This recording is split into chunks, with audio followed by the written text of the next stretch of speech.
Nagdagdag po ng pwersa ang pamahalaan sa Zamboanga City sa harap ng patuloy at lalo pang tumitinding bakbakan ngayon sa pagitan po ng militar at mga tauhan ng MNLF na tapat kay Nurmi Zuari.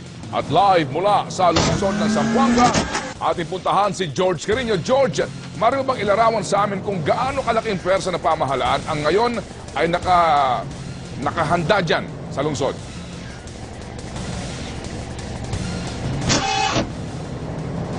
Ted, kung noong Martes ay tinatayang siguro mga 6 na tangke at 3 truck lang ng sundalo ang nakaposte dito sa bahagi na aking kinaroroonan.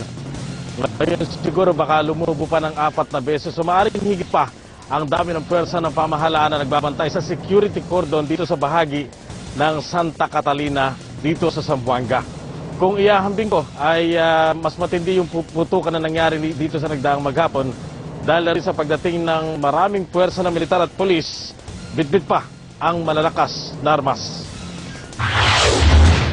Ang maliit na kantong ito ng Evangelista at Lustre sa Santa Catalina ang lugar na ayaw bitiwan kanina ng militar para di makalabas ang MNLF sa lugar na kinubkob nila.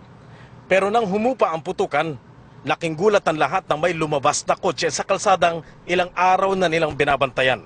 Hinabol at pinigil ang sasakyan at sorpresa nang bumaba ang isang babae at isang bata.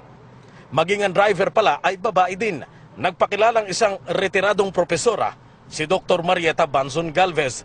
Umalis lang pala sila sa bahay dahil wala ng pagkain at wala ding kuryente. At ang isa pang wala sa lugar nila, ang MNLF na hinahanap ng pamahalaan.